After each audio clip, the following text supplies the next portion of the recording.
This afternoon, the last witnesses took the stand in the trial. By tomorrow afternoon's rush hour, the jury could be deciding between life and death for the shooter. Marshall Zellinger has been watching the entire trial, and Marshall, the jury only has 2 hours left to just sit and wait. Listen. Closing arguments tomorrow afternoon, each side given 40 minutes and then 20 more to rebut each other. Then we wait for the jury to tell us life in prison or the death penalty. This was one of the last pieces of evidence to be shown to the jury this afternoon. A Christmas video of Veronica Mosier Sullivan, the youngest victim killed in the theater shooting. I was a mom when I was 18, and that's all I knew how to be. And now I'm not a mom.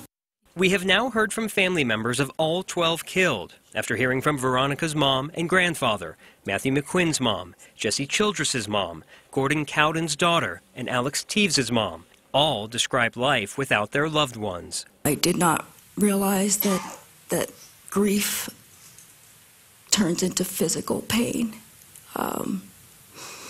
It hurts your entire being.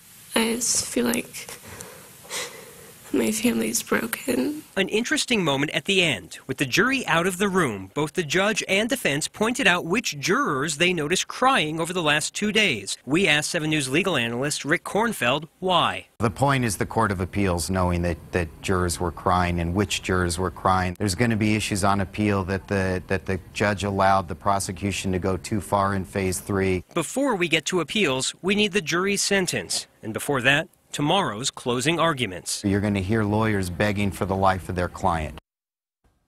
I'll be inside the courtroom tomorrow afternoon for closing arguments, 1 p.m. It's possible but not likely that the jury could come to a verdict tomorrow afternoon. Eric?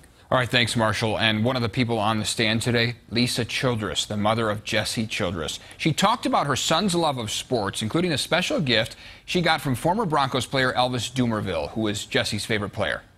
He presented us with a personalized, framed jersey from him to our family in honor of Jesse.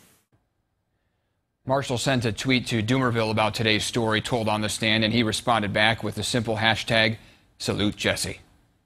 Here's how the rest of the Phase 3 will work out. The jury is coming back to court tomorrow afternoon, and they will be given their instructions. Both sides will give their closing arguments. Then the jury will begin deliberations. The court will tell us when they reach a verdict, and then it will be just 3 hours until the judge reads it.